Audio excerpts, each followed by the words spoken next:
Florence, est-ce que tu peux te présenter pour ceux qui ne te connaissent pas encore, s'il te plaît? Qui es-tu? Oui. Alors, bah, écoute, moi, Hervé, je m'appelle Florence Escaravage. Voilà, j'ai 54 ans. Je suis mariée, j'ai 3 enfants.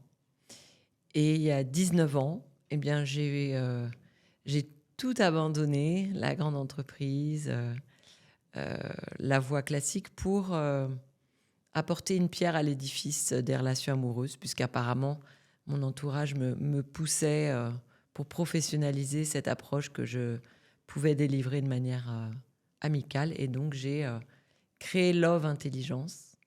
Et Love Intelligence, eh bien, c'est euh, l'accompagnement à la vie affective des personnes qui sont célibataires ou en couple pour se réaliser et s'épanouir dans sa vie affective. Mais donc, c'est un switch total, en fait, Ouais. de ta vie dans le monde du travail, j'imagine? Non, mais disons que c'est quelqu'un qui est venu me voir pour me demander de l'aider, non pas une ou deux fois autour d'un café, mais de manière professionnelle sur sa vie affective, D'accord. que je le vois régulièrement, parce il avait vu un psy pendant assez longtemps, qu'il avait aidé sur l'estime de soi, mais qui ne l'avait pas du tout aidé, on va dire, sur la réalisation de sa vie affective. Il avait 41 ans, il était célibataire, il en avait marre de ne pas trouver la femme de sa vie. Et il m'avait dit, toi, Florent, je t'ai vu agir, je t'ai vu aider les autres. Et alors, c'est vrai que moi-même, je m'étais mariée quelques années avant, et je m'en rendais pas compte à l'époque, mais il y avait eu toute une vidéo faite le jour du mariage sur tous les gens qui, soi-disant, s'étaient mariés grâce à moi, qui avaient trouvé l'amour grâce à moi. Et donc, moi, quand il m'a fait sa demande, je lui ai dit, mais il en est hors de question, c'est pas mon métier.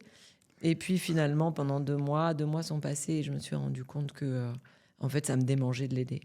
Que j'avais compris son problème et qu'il fallait absolument que je lui dise. Voilà, c'est comme ça que tout a démarré. Tu te sentais pas légitime, peut-être?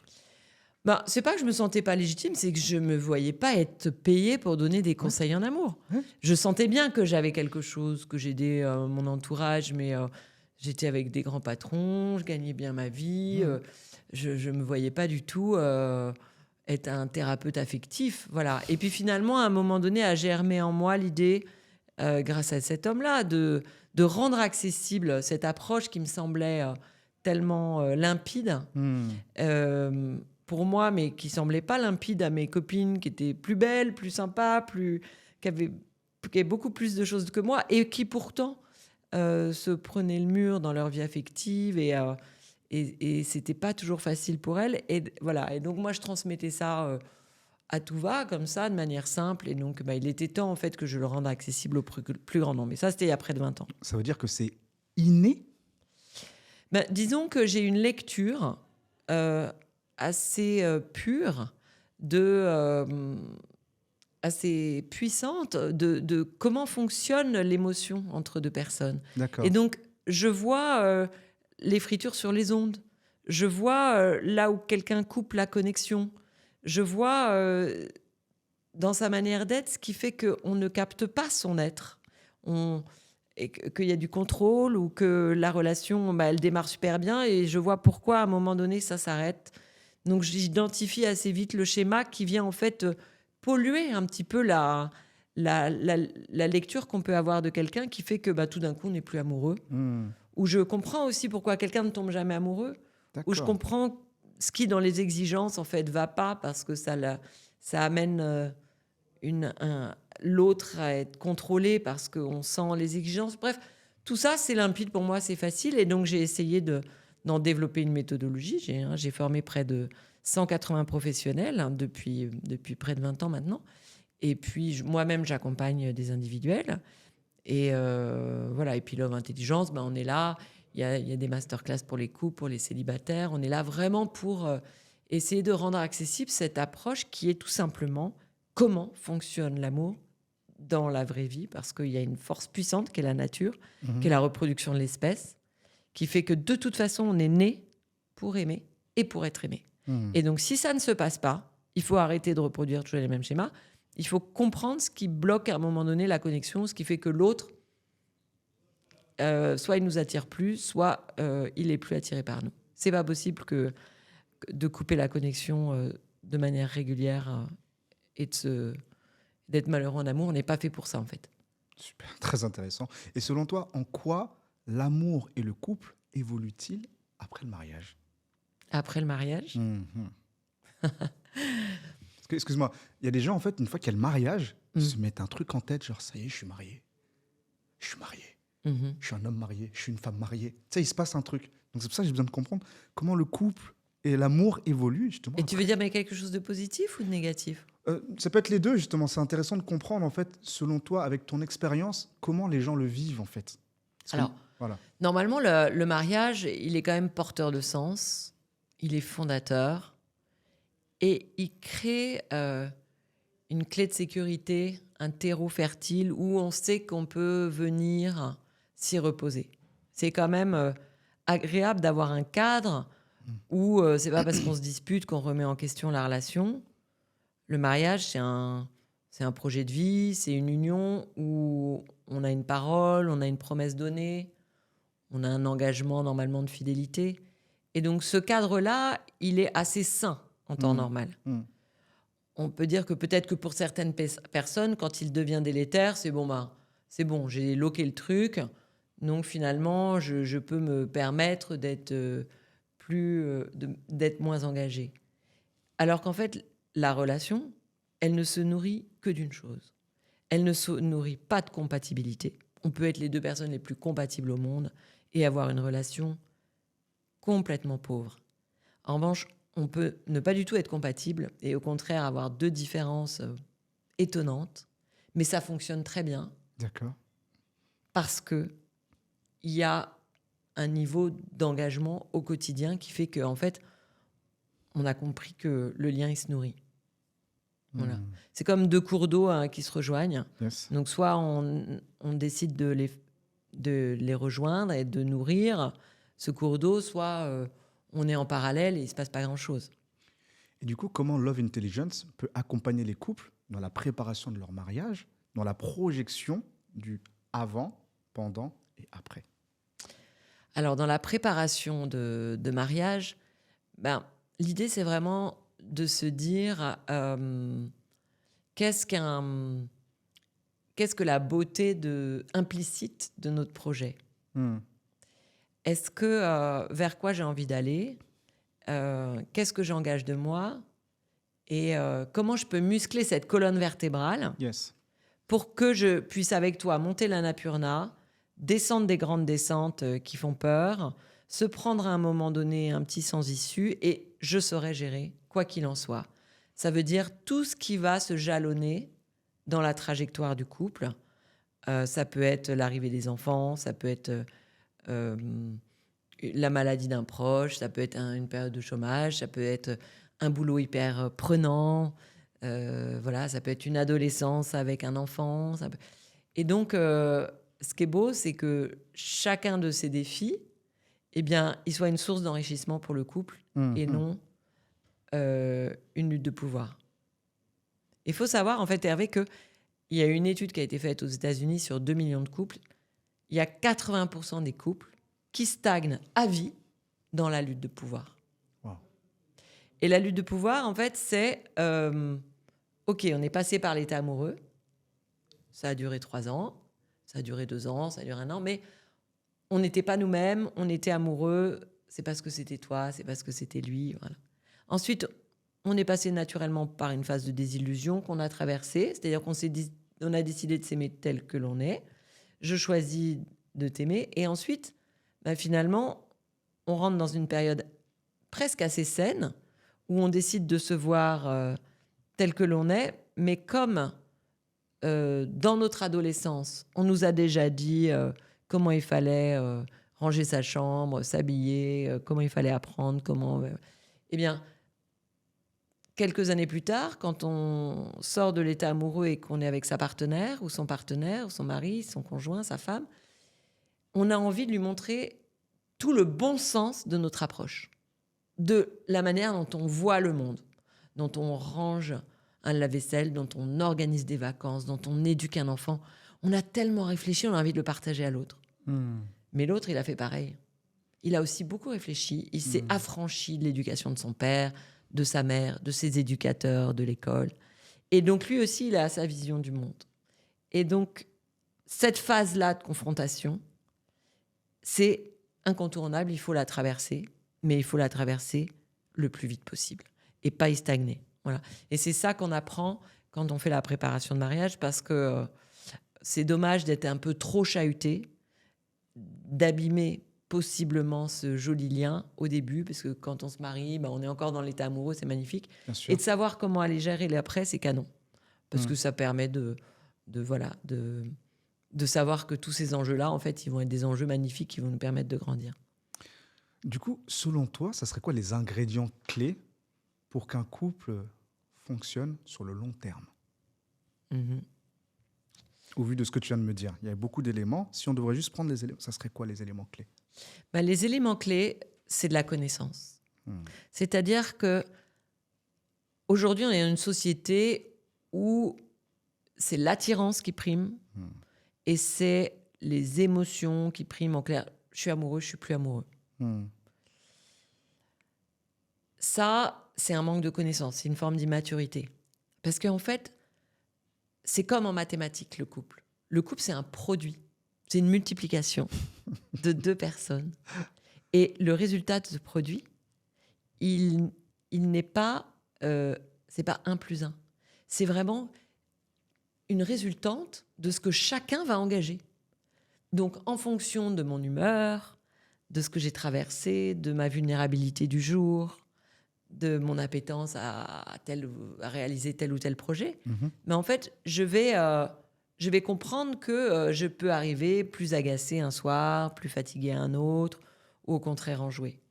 Et donc, cet espace du couple, ça peut pas être le boomerang, quoi. Ça peut pas être le ring. C'est quelque chose qui est le produit de ce que je vais engager. Donc, si le matin, je me réveille et le mec, il se réveille le matin en se rasant et se dit « je veux passer une super soirée », ça ne tient qu'à lui. En fait, le couple n'est que le produit de ce que j'y engage. Et en plus, tu peux te dire « ah ben non, parce que l'autre… » Non. Parce que l'autre, par mimétisme, il a quelque chose en lui qui veut toujours s'élever, qui veut toujours grandir. Donc, si on vient appeler le digne en l'autre, bizarrement, il va toujours choisir la voie du grandissement. Il veut grandir. Donc, si on vient le chercher par le haut, il va monter avec nous. Si on vient le chercher par le bas, il va descendre avec nous.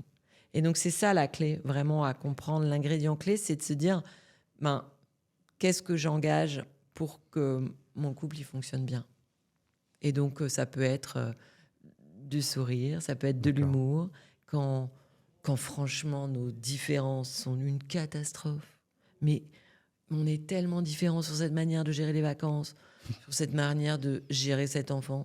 Mais en fait, par exemple, sur la gestion de l'enfant, on dit toujours, vous savez, les psys disent beaucoup, il faut parler d'une seule voix. Moi, je ne suis pas du tout d'accord avec ça. Je dis que l'enfant, lui, il fait un gloubi-boulga de 2 personnalités qui ont une vision du monde différente sur, par exemple, l'autorité ou le côté bohème. Vous voyez, il y en a un qui va être parfois plus laxiste, plus autoritaire. Et il va faire le lit, l'enfant, de cela. Parce qu'il va prendre les 2 polarités et il va très bien gérer. Parce que ce qui se passe quand on veut parler d'une seule voix, en disant « je veux qu'on parle d'une seule voix auprès de l'enfant parce que sinon il est perdu », ce qui se passe, c'est qu'une seule voix, c'est la voix de l'un ou de l'autre, celui qui a réussi à convaincre. Donc, et ça, c'est pour tout, en fait. Que ce soit pour organiser les vacances, etc. Il y a toujours un côté bohème qui est nécessaire dans les vacances et un côté organisé, par exemple, qui est nécessaire dans les vacances. Bien sûr. Et dans tout, dans nos différences, il faut voir la beauté de la mission du couple. Parce que si précisément on est différent, c'est que on est en train de se réparer. Peut-être que moi, je suis trop organisée et que toi, tu es trop bohème et que moi, j'ai besoin de ton côté bohème de temps en temps et que toi, tu as besoin de mon côté organisé ou au contraire de ce rapport à l'argent. Il y en a un qui est plus rigide que l'autre qui est plus laxe. Et en fait, on s'apporte sur toutes ces choses-là. Tu sais, quand tu as parlé de l'éducation par rapport à l'enfant, ça, c'est un vrai sujet, en fait, de comment on l'éduque. T'es trop ferme, pas assez ferme. Parler d'une seule voix, ça, c'est ce qui est souvent dit. Il faut parler d'une seule voix. Mais du coup, en fait, au bout d'un moment, on arrive, on se dit, mais je fais quoi, en fait? Qu'est-ce que je fais? Mais en fait, il faut respecter immensément comment fait l'autre. Et toi, t'écouter et respecter comment tu fais toi. Si le couple, il se bat pendant des années, j'en ai marre, t'es pas assez autoritaire, regarde, c'est toujours moi qui ai le mauvais rôle. C'est vrai, c'est pas cool. C'est toi qui as le mauvais rôle, les devoirs, les chaussures qui doivent se ranger, on se lave les dents, machin. Donc, celui qui a la loi un peu pour lui, c'est pas toujours cool parce que c'est celui qui fait un peu le mauvais job. Ouais, Mais en même temps, c'est ses valeurs, c'est son éducation, c'est ce qu'il veut transmettre. c'est ça. Donc, il le fait. Et en fait, c'est naturel pour lui s'il le fait bien. L'autre, il est bohème. Ok, il veut que son fils, il aille jouer au tennis sous la pluie, il en a rien à faire. Il veut qu'il parte d'un coup, d'un seul, avec cette bande d'amis, alors que c'était pas du tout prévu et que ça met complètement en péril toute l'organisation du week-end, parce que cette occasion-là, faut pas la manquer, elle se représentera pas. Ouais. Et ben, c'est très bien aussi. En fait, la clé, vraiment, c'est de se dire ce que ma femme ou mon conjoint apporte, c'est très beau. C'est utile, même si moi j'ai tendance à dire oh là là. Et en fait, il faut respecter les deux. Et puis à un moment donné, on va fusionner sur des petites choses, mais quand on s'adapte à l'autre, le couple, il est perdu. D'accord. Et aujourd'hui, on croit que s'adapter, c'est aimer. Alors qu'en fait, quand on s'adapte, on perd l'autre. Parce que si l'autre s'adapte pour me faire plaisir, il devient un peu ventre mou. Il s'oublie. Ouais. Moi, je l'ai aimé pour sa différence. Je l'ai aimé parce que son univers m'intéressait, parce qu'il était affirmé dans cet univers-là. Je ne l'ai pas aimé parce qu'il s'adaptait à moi. Ouais. Le processus même de l'amour, c'est d'aimer un autre. C'est-à-dire, le processus même de l'amour, c'est de me transformer parce que l'univers de l'autre m'appelle. Donc, si au bout de quelques années, il se met à s'adapter à moi pour me faire plaisir, au début, je me dis chouette, il n'y a plus de conflit, c'est génial. Mais en fait, ça ne va pas. Parce que peu à peu, je me donne les ingrédients, non pas pour le mépriser, parce que je suis une bonne personne, mais pour l'aimer moins. Parce qu'en fait, il n'y a plus cette confrontation qui est nécessaire même au processus de l'amour. Et ça, personne ne le dit, mais ça, c'est la clé de l'amour. Mais ça, c'est... J'aime beaucoup ce que tu viens de dire, parce que limite, on devrait avoir des cours. Mais dès oui, c'est pour ça l'école. que je te dis, la clé du couple, c'est la connaissance. Je te jure, Et c'est pour vraiment. ça que j'ai monté Love Intelligence. C'est de l'éducation C'est affective. l'éducation affective, parce Ouais.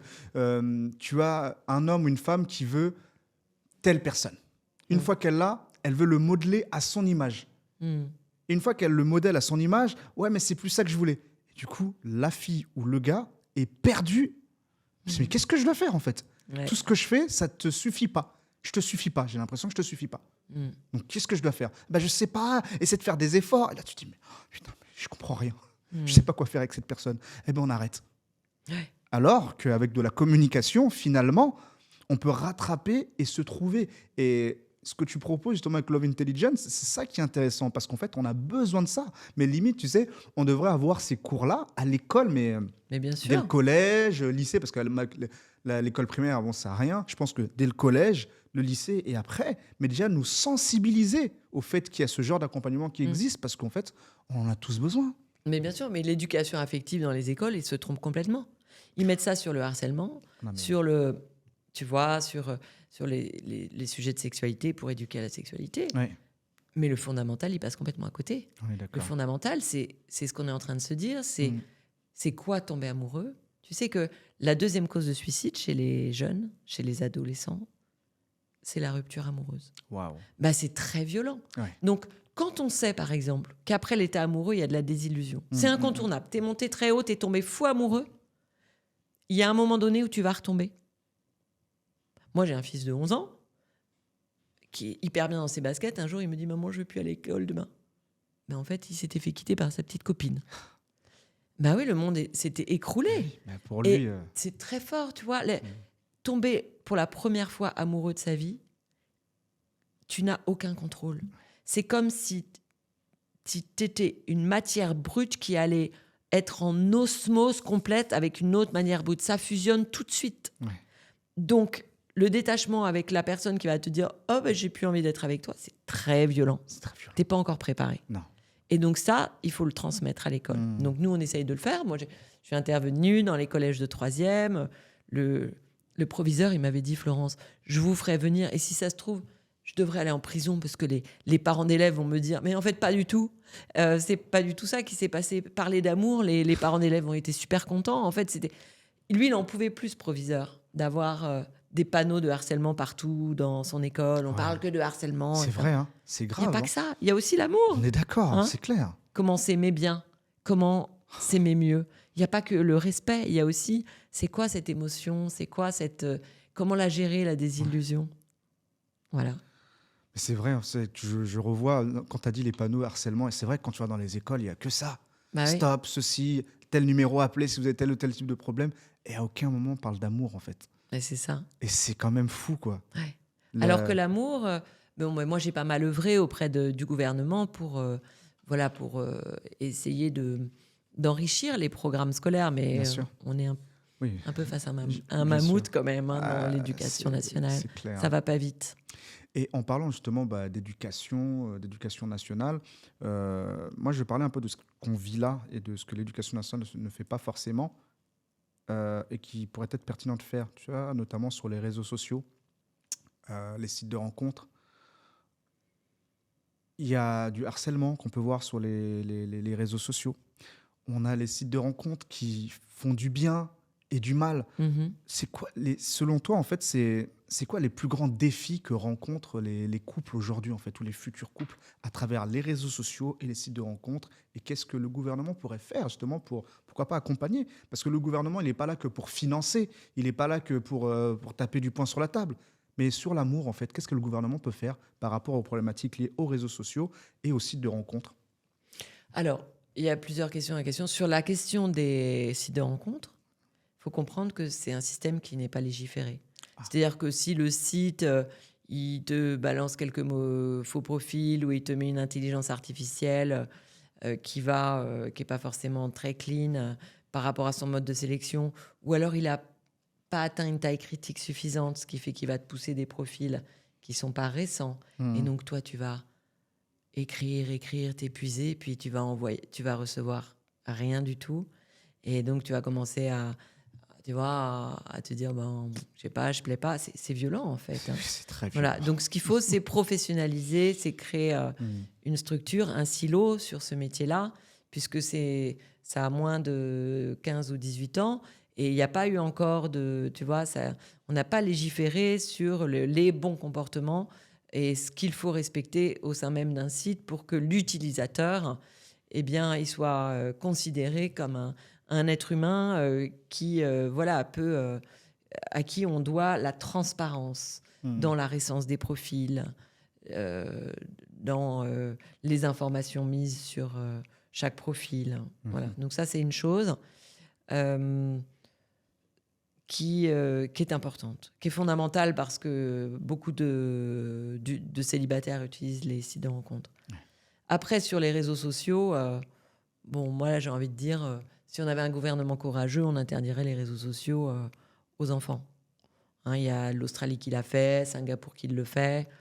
Nous, je ne sais pas quand est-ce qu'on y viendra. L'interdire à l'école, ça ne suffit pas. Ce qu'il faut, déjà, c'est ça. C'est ne pas... quand on construit en tant qu'enfant, tu vois, un enfant qui se construit, c'est comme une tour Eiffel. À un moment donné, à 18 ans, il y a des choses qui sont engrammées en lui. Et donc, quand il s'est engrammé avec le mobile, avec les réseaux, ça crée des réflexes qui sont... malheureusement, qui l'ont déconnecté, c'est des voleurs de beauté, moi je dis, les réseaux sociaux pour les jeunes. Donc, mais ça, il faut du courage. Ouais. Voilà. Et pour le couple, c'est sûr que les réseaux sociaux qui viennent dans la chambre à coucher, dans le lit, il faut une volonté de faire pour se dire, parce que vous aurez toujours l'excuse de non, mais moi je lis sur mon téléphone, je lis sur ma tablette, etc. Mais l'espace du couple, il est grignoté de partout.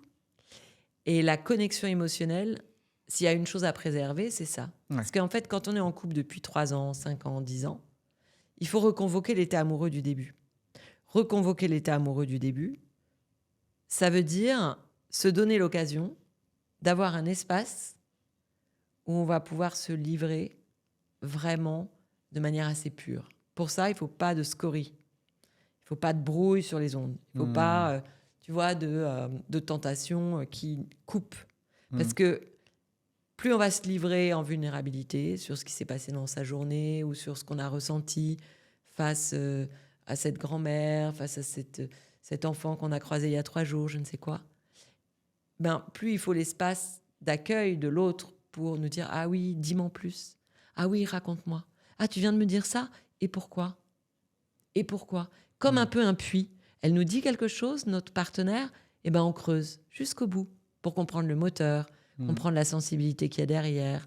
Et donc elle-même, elle se découvre au fil de nos questions. Et alors là, c'est magique.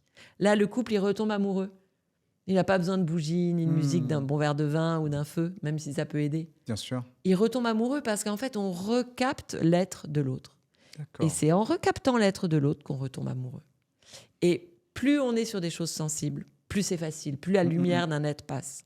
Si toi, tu vas me raconter ta plus grande épreuve, peut-être comment elle t'a construite, je vais plus me connecter à toi parce qu'il va y avoir plus de lumière qui passe que si tu me racontes ta force Bien et sûr. ô combien tu as bien réussi ce truc-là. Je vais adorer. Je peux peut-être t'admirer pour ça. Mais ça ne va pas forcément m'émouvoir. Ouais. Ce qui va plus m'émouvoir, c'est le regard sensible que tu vas poser sur quelque chose. La fragilité, finalement.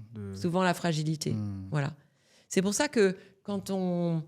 Moi, je dis que, par exemple, une femme, plus elle est forte, plus elle engage dans sa vie des choses incroyables, si elle peut se reposer le soir sur son partenaire, alors le lendemain, elle peut aller loin. D'ailleurs, on voit souvent que les grands patrons, ils sont rarement célibataires. Et je peux dire qu'une femme entrepreneuse célibataire, elle a un courage de dingue parce que c'est clair, ça devient compliqué. C'est compliqué, ouais. Le couple, c'est comme un terreau fertile dans lequel, tu vois, comme un oiseau qui vient se réalimenter en eau, en énergie, en ressources. Et en journée, il peut grandir. Plus le couple, il est fort dans sa sécurité affective, dans son écoute, plus on peut envoyer du lourd pour aller se réaliser individuellement. Très beau. Je ne sais pas si tu as vu ça dans l'actualité. C'est vraiment récent, hein, c'est sorti avant-hier ou hier, tu vois. Le manque affectif qui crée des catastrophes. C'est pas drôle, mais un peu drôle. Une femme qui a perdu 830 000 € parce qu'elle croyait qu'elle était en couple avec Brad Pitt. Ah ouais? Ouais. En fait, tu sais, c'est ce qu'on appelle les brouteurs, là, les mecs qui sont en Afrique, qui créent des faux comptes et qui contactent les femmes. Je ne sais pas comment ils font pour trouver les bonnes personnes. Et le gars a utilisé l'intelligence artificielle en envoyant des vidéos où il a le visage de Brad Pitt. Et elle y a cru. Et il lui a dit, en fait déjà c'est un compte Insta. C'est donc une femme qui a donné le nom de la maman de Brad Pitt, qui dit voilà, je vous aime beaucoup, vous plairez beaucoup à mon fils. C'est qui votre fils? Brad Pitt. Brad Pitt? Je dis oui, oui. Et ensuite Brad Pitt lui envoie un message. Bonjour, ma mère m'a beaucoup parlé de vous. Voilà, j'aimerais bien qu'on puisse apprendre à échanger. Ils ont commencé à échanger. Elle dit mais c'était vraiment Brad Pitt, envoie-moi une photo. Dans tel ou tel endroit. Et le mec, en fait, utilisait l'IA. Et avec le visage de Brad Pitt. Et du coup, elle y croyait. Et c'est une personne qui n'était pas trop connectée sur les réseaux sociaux. Et elle y croyait. Il a même fait des vidéos, mais en deepfake. Elle croyait vraiment que c'était Brad Pitt. Il dit, voilà, là, je suis à l'hôpital, j'ai besoin d'argent. Est-ce que tu peux m'envoyer un peu d'argent parce que mon compte est bloqué, tu comprends, là, par rapport au paparazzi et autres, je ne peux pas me permettre de le dire. Ok, elle lui a donné. Et ainsi de suite. Il a même fait un montage vidéo d'une IA qui fait un passage sur un plateau télé, qui dit, voilà, Brad Pitt est à l'hôpital, mais il a rompu avec Angelina Jolie. Maintenant, il est en couple avec Sandrine.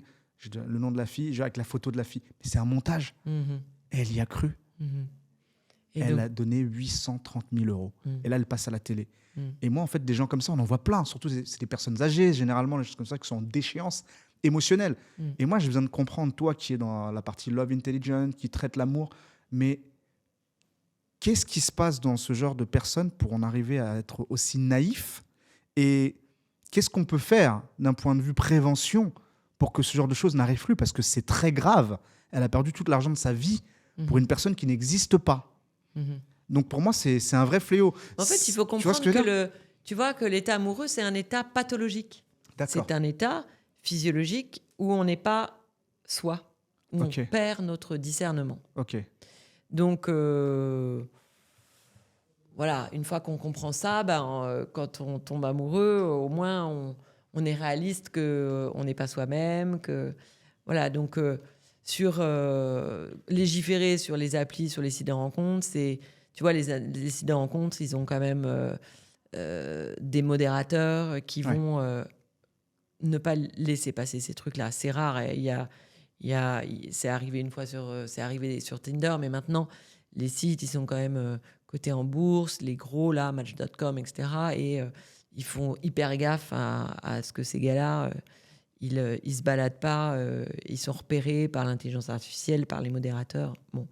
Le gouvernement ne peut pas tout, malheureusement. Mais ce qu'il faut en revanche comprendre, c'est que c'est vrai qu'aujourd'hui, là, Macron parlait de réarmement massif. On est dans une société où il y a de la déshérence affective.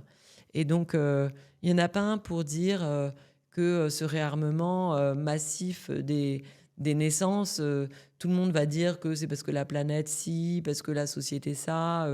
Non, enfin, une des réalités, c'est qu'on fait moins d'enfants, aussi parce qu'on s'aime moins longtemps, qu'on est on se sent moins en sécurité dans le couple, qu'on se marre, on fait des bébés beaucoup plus tard. Enfin, voilà. Donc, c'est important de remettre l'intime dans une démarche sociétale. L'intime est politique, pour moi, parce que les enjeux sont immenses de vieillesse, par exemple. La vieillesse, à deux, c'est quand même mieux que seul. Oui, d'accord. Sinon, ça va, évidemment, ça va peser sur les enfants.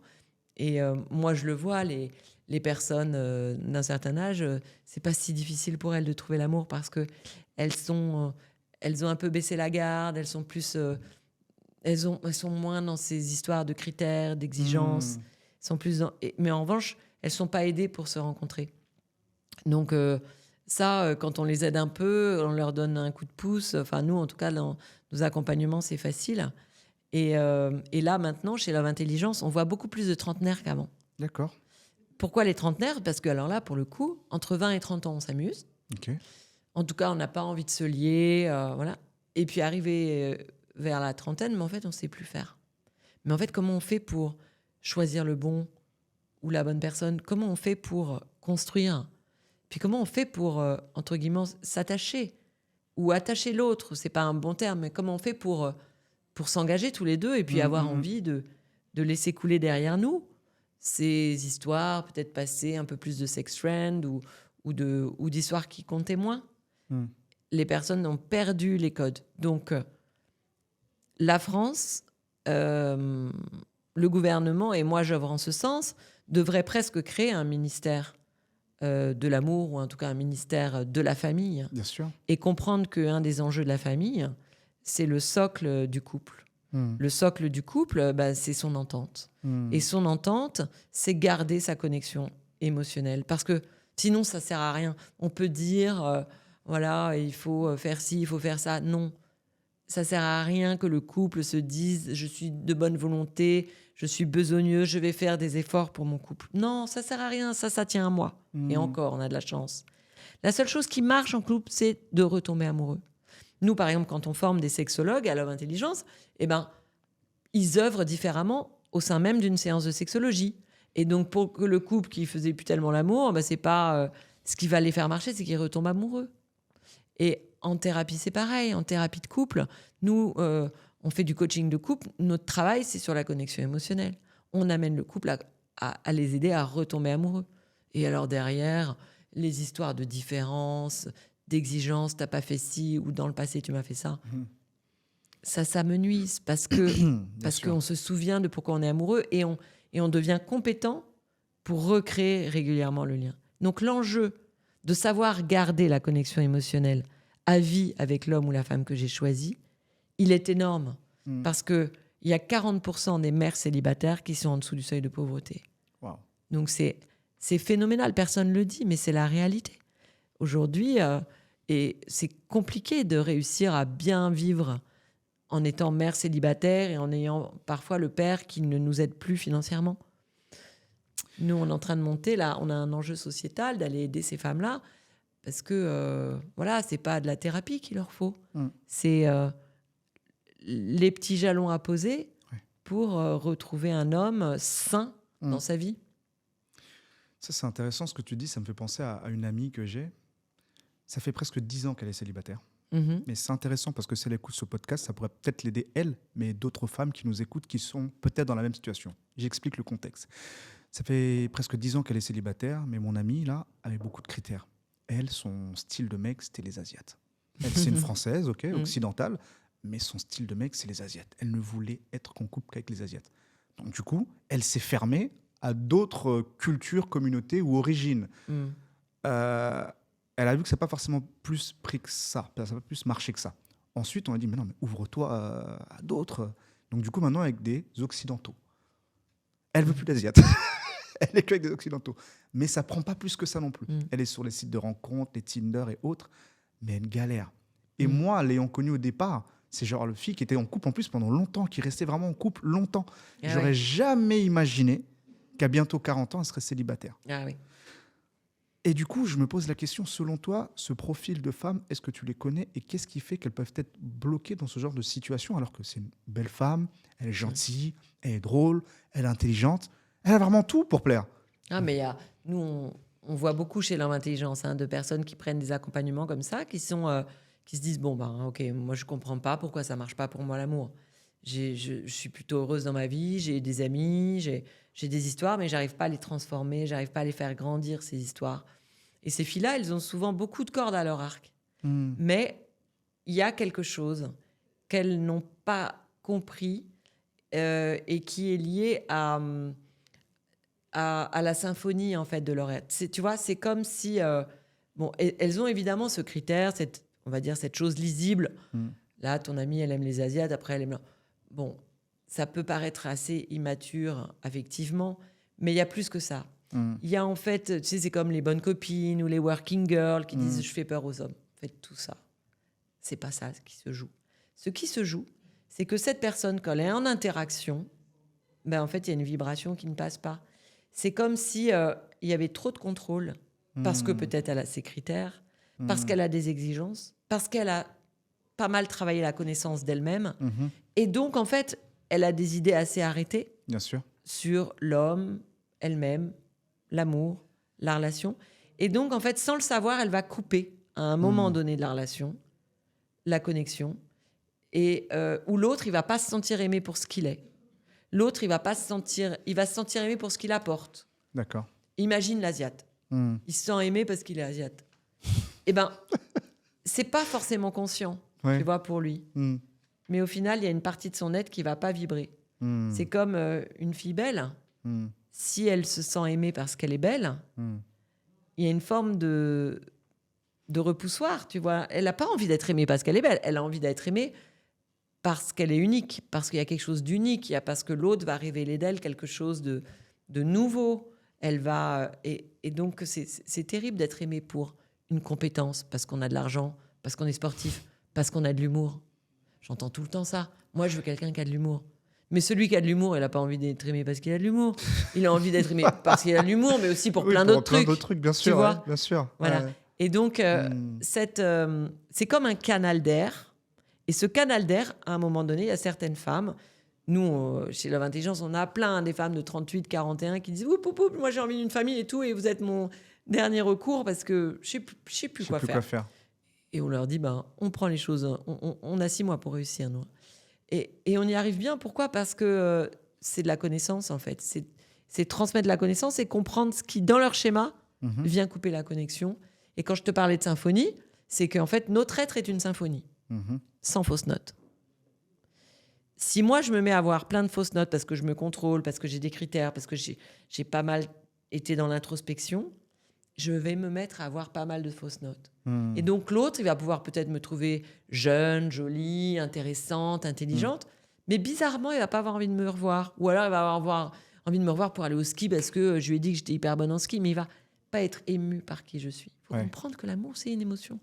Et si l'émotion, elle passe pas, ou elle passe, mais elle ne repasse pas régulièrement, il faut s'arrêter, réfléchir et y aller. Wow, super. Nous, on a fait une masterclass pour ça fait 15 ans qu'elle existe. La masterclass pour les personnes célibataires. Le cœur de l'étape, qui est l'étape numéro 3, c'est ça. C'est comprendre ce qui, dans toute cette matière émergée de l'iceberg de notre personnalité, qu'est-ce qui n'est pas livré, qu'est-ce qui ne remonte pas à la surface, qu'est-ce que l'autre ne voit pas, qui fait que finalement, il n'a pas envie de s'engager avec nous et qu'on entend souvent « t'es une fille super, mais je ne suis pas amoureux de toi ». Ça, c'est horrible. Hein. Tu me dis que je suis génial, mais tu veux pas de moi. Ouais. C'est horrible. Ou tu me dis que je suis génial, mais qu'en ce moment, c'est pas tellement ta phase de vie. Ouais. Comment dire à quelqu'un que tu lui plais pas, mais sans lui dire directement, quoi. En gros, c'est ça, quoi. D'accord. J'aimerais maintenant parler de mariage. Oui. parce que moi, je fais des mariages, comme tu le sais. Euh, Est-ce que selon toi, le mariage change quelque chose dans une relation?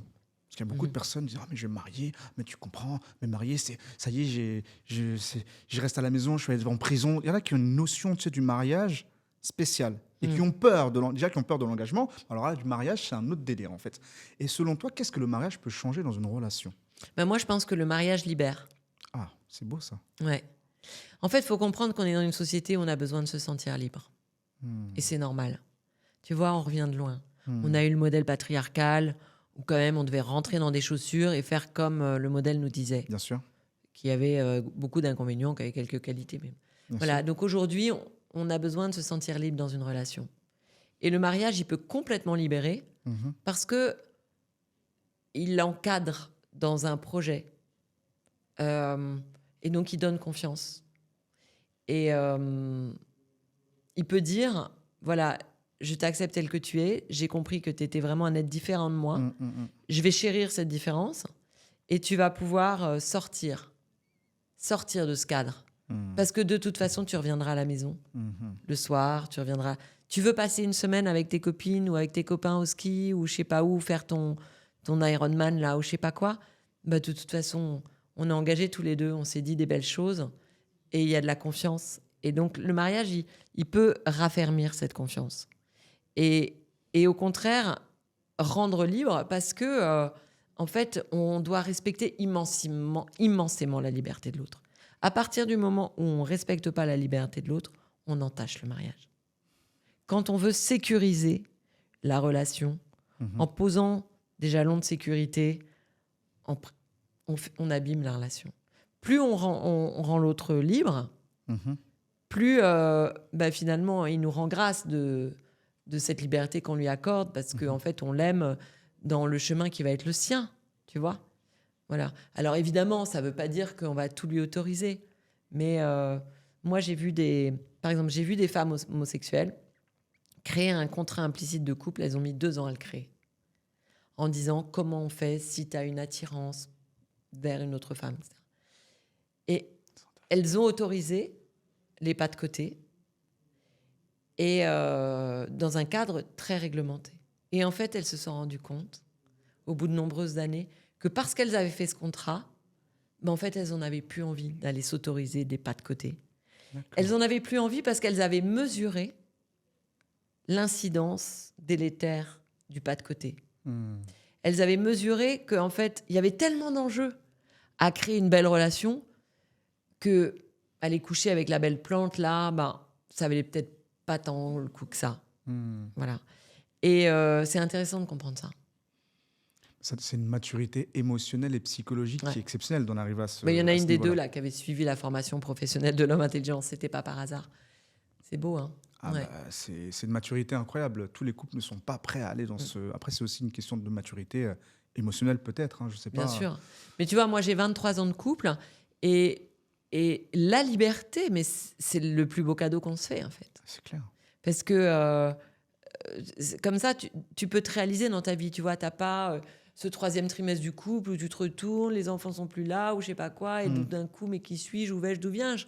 En fait, non, parce que je n'ai fait que me réaliser parce que je me suis sentie aimée, parce que tu m'as rendu libre, parce que tu m'as aidé à grandir. Tu m'as peut-être même aidé à me réaliser professionnellement en me donnant un petit coup de pouce parce que tu avais le bon regard sur moi, que tu n'avais pas de projet de changement sur moi, que tu n'avais pas d'idée arrêtée sur ma carrière. Tu vois? Super intéressant. Super intéressant. Et quel conseil donnerais-tu à un couple qui se prépare à se marier pour être prêt émotionnellement et psychologiquement? Pour être prêt émotionnellement le jour J ou toute la vie qui suit? Qui se préparent à se marier. Donc, ils vont bientôt se marier, ils sont dans le stress, ils se posent des questions. Enfin, ils sont pas bien, quoi. Ouais. C'est la première fois qu'ils se marient. Et toi, qui as de l'expérience dans la relation homme-femme, qu'est-ce que tu pourrais dire aux auditeurs qui vont bientôt se marier? Quels conseils pourrais-tu leur donner pour qu'ils soient prêts psychologiquement et émotionnellement, positivement, en fait, tout simplement? Ce jour J là, de mariage, il faut abandonner tout ce qui est logistique, organisationnel, pour se dire que la seule chose qui compte, ça va être la qualité des moments. Et donc, il faut en avoir conscience pour mesurer chaque quart d'heure qui passe, parce que ça va être un grand moment. Et c'est un moment où on va pouvoir reposer sur ce moment qui a vibré, que ce soit 1 an, 10 ans plus tard. Et donc, c'est important de mesurer la grandeur de ce moment où quand même on va se dire des belles choses, se promettre fidélité, c'est un acte fort, un acte assez fondateur qui peut complètement libérer pour le coup. Oui. Voilà, donc c'est ça que j'ai envie de dire. Très très bien. Merci beaucoup en tout cas pour ce retour d'expérience. J'aimerais maintenant parler de ton livre, faire un petit focus sur la partie Love Intelligence, quand même important. Le livre Love Intelligence. Exactement. Chez Larousse. Ouais. Exactement, qui est chez Larousse. Ok, très bien. Vous pouvez voir directement le livre sur votre écran d'ailleurs. Voilà. Si tu devais résumer Love Intelligence en 3 grandes leçons, quelles seraient-elles, s'il te plaît? Alors, ce livre, je l'ai écrit parce qu'on est sorti du modèle patriarcal et qu'aujourd'hui, tout le monde part d'une feuille blanche. Et donc se casse la gueule parce que c'est pas simple en fait. Avant, si tu veux, on faisait du vélo et on te disait la pédale, elle est là, le frein, il est là, tes pieds, tu les mets sur comme ci, et le vélo, tu le prends dans ce sens-là. Aujourd'hui, en amour, on part d'une feuille blanche, on ne sait pas. Donc, le couple, on a le modèle de nos parents qui peuvent être divorcés, on a le modèle de nos amis qui peuvent s'être pas mal cassés les dents. C'est pas simple. Donc, on peut être dans la peur, un peu dans l'angoisse. Et donc, moi, ce que je dis, c'est qu'il y a une petite colonne vertébrale du couple qu'il faut avoir. Cette colonne vertébrale, moi, je l'ai scindée en 10 côtes, comme si on avait une colonne vertébrale divisée en 10 grands sujets. Et un des points fondamentaux, c'est la liberté. Un autre point fondamental, ça, je vais venir pour les célibataires, c'est les 3 préalable pour faire durer une relation de plus de 3 semaines. D'accord. Et il y a la notion de comment la relation évolue. Et le 3e point, c'est de comprendre que le couple a une mission, en fait. Chaque couple là. Moi, tu me les présentes, je les vois. Je suis comme si je m'assieds au cinéma. Quand j'accompagne un couple, je m'assieds au cinéma et je me donne 1 heure pour comprendre leur mission. Wow. Chaque couple a et j'adore ça. Mais quand tu dis une mission, c'est quoi? En fait, toi et Laura, vous avez une mission. C'est-à-dire que vous n'êtes pas choisis par hasard. Et quand on va creuser sur ce qui vous agace chez l'un, chez l'autre, quand on va creuser sur ces énervements et ces différences et les raisons pour lesquelles vous vous êtes choisis, on va se rendre compte que dans vos histoires d'enfance, il y a une petite blessure qui n'est pas à réparer chez le psy, mais qui est précisément ce que l'autre va pouvoir adoucir, guérir, parce que lui ou elle, il a géré autrement cette vulnérabilité-là. Et en fait, c'est magnifique de voir comment on se complète. Mais c'est précisément ce sur quoi on se complète qu'on s'agace. Et donc, quand tu comprends ça, mais c'est énorme. Moi, quand je forme là, les professionnels au coaching de couple, je leur dis que ça, c'est déjà presque la moitié du coaching. Quand un couple a compris ça, alors l'agacement que tu vas avoir de ta conjointe, c'est plus la même chose. Parce qu'en fait, tu comprends ce qu'elle t'apporte précisément, c'est énorme, mais que là, tu es en train de résister. Tu vois? Donc, ça, c'est vraiment important. Et la dernière chose que j'ai envie de dire, c'est vraiment le pouvoir transformateur. En fait, tu vois, quand tu as 18 ans, tu n'arrêtes pas de grandir. Tu arrêtes de grandir en taille, mais ton être, il est fait pour évoluer. Moi, je le vois, c'est dingue. Chez Love Intelligence, c'est dingue. Je me dis, mais qu'est-ce que les gens veulent se transformer et évoluer? Et en fait, dans l'expérience du couple, c'est là où on évolue le plus. Je dirais en numéro 2, c'est les enfants. Et surtout l'adolescence. Mais le numéro 1, c'est quand même dans l'expérience du couple qu'on se transforme le plus. Donc, aujourd'hui, en 2025, les gens résistent sur la transformation. Donc, en fait, ils n'arrivent pas à aimer. Il ne faut pas résister sur le pouvoir de transformation. C'est inhérent au couple. Parce qu'en fait, on n'est pas une tour du Moyen-Âge figée, avec un côté comme ça, des lunettes comme ça, des fenêtres comme ci, comme ça, un intérieur. Non, en fait, on se transforme complètement dans le lien. Wow. Et on se transforme au fil des jours. Parce que ta partenaire, le matin, elle n'est pas la même que le soir. Tout à fait. Parce qu'il lui est arrivé telle chose telle année, telle chose telle autre année. Et donc, en fait, on se transforme tout le temps. Donc, en fait, on ne peut pas résister. Tu prends un célibataire éternel qui a 65 ans, la plupart d'entre eux, ils auront beaucoup de rigidité parce qu'ils ne se seront pas transformés. Et ce n'est pas l'autre qui nous transforme, c'est la relation elle-même par la confrontation à sa différence. Et donc, en fait, c'est extrêmement puissant. Et donc, au final, qu'est-ce qui se passe ? C'est comme si moi, sur un axe de 0 à 100, j'étais, on va dire, 63%. D'accord ? Et dans la relation, je vais récupérer mes 47 perdus, mes 37 perdus. Ouais. Tu vois ? Ouais. En fait, c'est ça la relation de couple. C'est recouvrir ce que mon éducation a congelé parce que mes parents m'ont pas autorisé à développer ci ou cela. Tu vois ? Wow. Donc, en fait, la mission du couple, elle est énorme, elle est magnifique. Mais c'est magnifique ce que tu viens de dire. Et j'aimerais savoir, du coup, l'écriture de ce livre, ça t'a appris sur les relations de couple et l'amour ? Alors déjà, c'était mon 5e livre. Hein. C'est ton 5e. Ah, donc ouais. Tu avais déjà...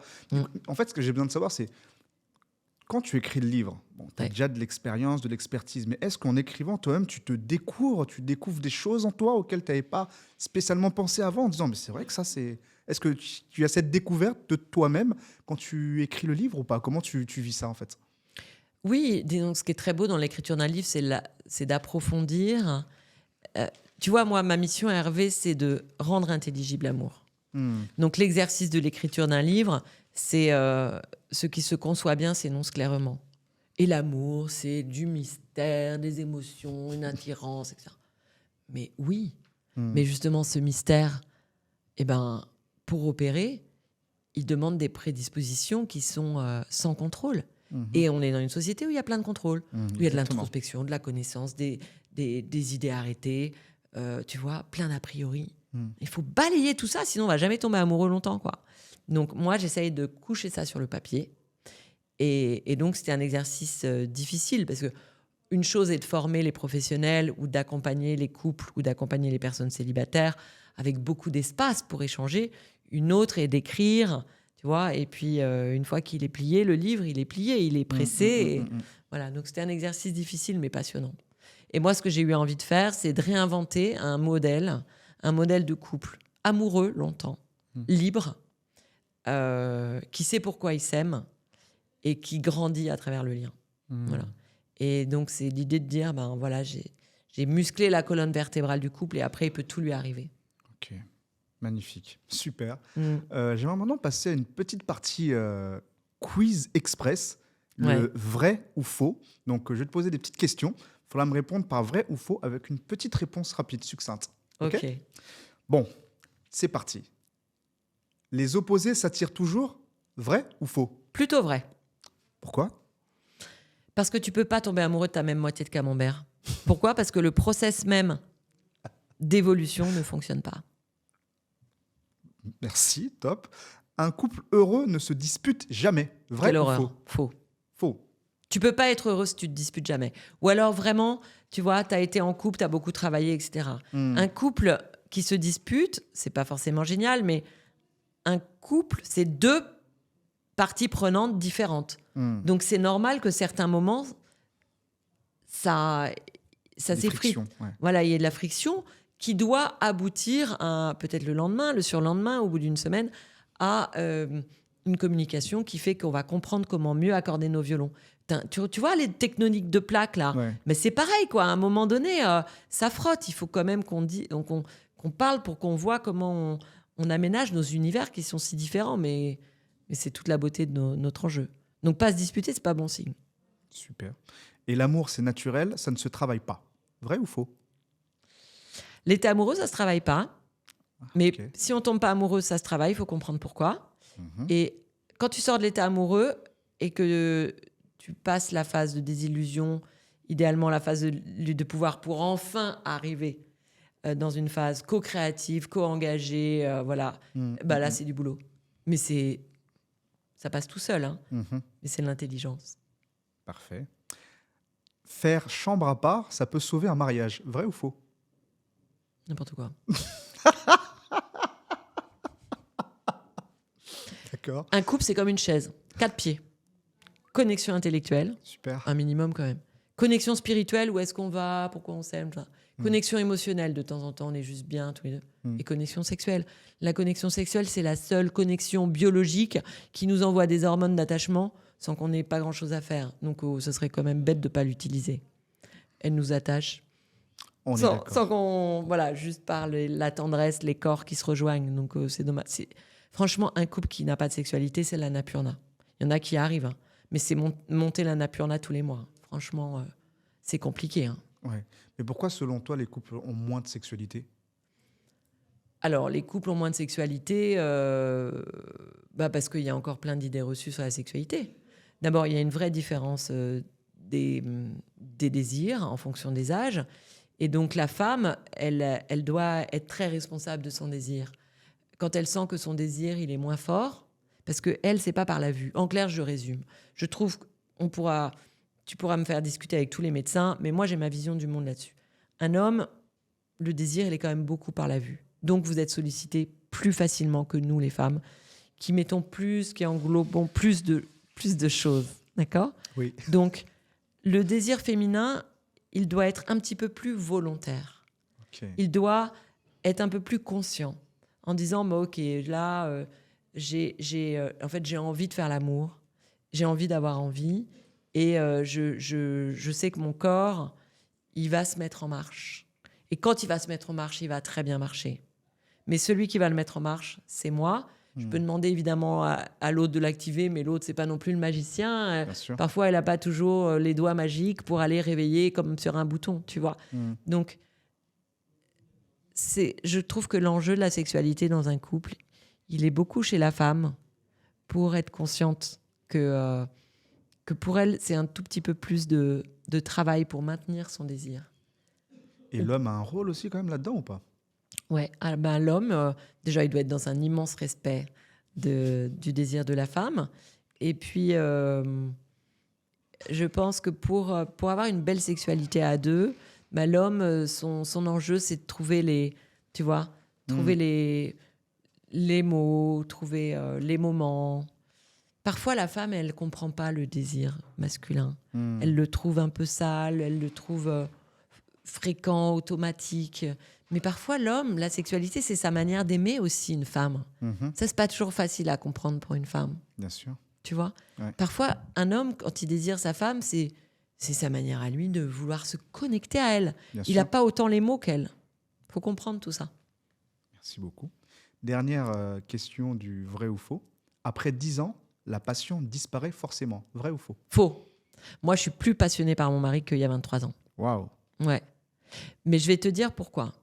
Parce que quand tu as traversé plein de choses, quand tu as rendu l'autre libre, que tu as immensément respecté sa liberté, ok, c'est toi, c'est ton choix là, monter ta start-up, nous mettre en déséquilibre, oh, c'est ton choix là d'élever notre enfant comme si, alors que moi j'aurais vraiment fait l'inverse. Okay. Et respecter tout ça au fil des années. Et puis avoir les épreuves qui sont les nôtres, il y en a eu comme beaucoup. Tu te dis, waouh, quand même, c'est comme le roseau, quoi. On peut plier, mais on est là et on continue à se découvrir parce qu'on n'est plus les mêmes que l'année dernière, qu'il y a 3 ans. Et donc, en fait, c'est beaucoup plus fort d'avoir tenu, d'être encore ensemble, honnêtement, les projets, c'est sympa, mais c'est pas ça qui fait le couple. Ce qui fait le couple, c'est la connexion émotionnelle. Tu peux avoir des couples sans projet qui sont magnifiques. Et tu peux avoir des couples qui ont plein de projets et qui ont besoin des projets pour vivre. Mais en fait, non, la clé, c'est la connexion émotionnelle. Voilà. Et donc, la passion, elle peut s'approfondir, tu vois. Waouh, magnifique. Tu me dis que la société évolue, les couples évoluent. En 2025, pour le mot de la fin, ça serait quoi ta définition de l'amour? Ou du moins ta vision de l'amour? Ah, écoute, aimer, c'est savoir aimer. Ouais. Et je te souhaite une magnifique vie amoureuse, Hervé. Merci beaucoup. Voilà, parce que je crois que c'est ce que j'ai écrit sur la 4e de mon livre, mais ça vient pas de moi, c'est mon mari qui me l'a soufflé. D'accord. C'est quand on est heureux en amour, on a déjà fait pas mal de chemin pour être heureux tout court. Waouh. C'est beau. Ouais. Tu féliciteras ton mari. Franchement, c'est beau. Ouais, c'est beau. Florence, merci beaucoup. Merci à toi, Hervé. Pour ta présence. Franchement, j'ai kiffé. Ah, canon. J'ai adoré. Mais moi aussi, j'ai adoré. Franchement, merci beaucoup. J'ai passé un très bon moment avec toi. Et puis, si nos auditeurs te cherchent ou veulent savoir ce que tu proposes, ce que tu fais, où peuvent-ils te retrouver? Alors, ceux qui ont envie, les personnes célibataires, le plus simple, c'est qu'elles aillent sur Love Intelligence et qu'elles aillent voir la masterclass. C'est un petit prix, ça vaut 39 €. C'est très puissant pour aller débloquer nos schémas. Ok. Pour les couples, ils vont sur Love Intelligence. Il y a plein d'articles gratuits aussi. Il y a un programme qui s'appelle Fantastic Couple. Si on a envie de le suivre, c'est pas cher non plus, c'est 35 €. Ça, c'est pour si on a envie un peu de mettre un peu de cœur à l'ouvrage en se disant, bon, allez, il y a un truc qui va pas, j'ai envie de comprendre. Ok. Et puis sinon, mon livre, il est chouette. C'est un livre à partager, à stabilo-bosser, à dire, tiens, je te demande pas de lire le livre, mais ce chapitre-là, je l'adore. J'aimerais bien en discuter avec toi. Ça, c'est un beau cadeau à faire à son couple. C'est bientôt la Saint-Valentin. Ou voilà, tu sais, le livre, ce qu'il faut, c'est le passé. Ou limite, tu prends la photo, tu dis cette page-là, je l'aime bien, j'ai envie de la partager avec toi, j'ai envie d'en discuter. C'est ça, bâtir son couple. Super. Ouais. Sincèrement, merci beaucoup. Merci à toi, Hervé. C'était super, j'ai adoré aussi. Merci. Ouais. Belle journée à toi. Belle journée à toi. Merci. Merci beaucoup, chers auditeurs. Si vous avez passé un bon moment avec nous, n'hésitez pas à partager directement ce podcast sur Spotify, YouTube et retrouver les shorts directement sur Instagram. J'ai passé un très bon moment avec vous. Laissez vos commentaires. Je vous dis à très vite. Au revoir. C'est Hervé d'Officiant Humour.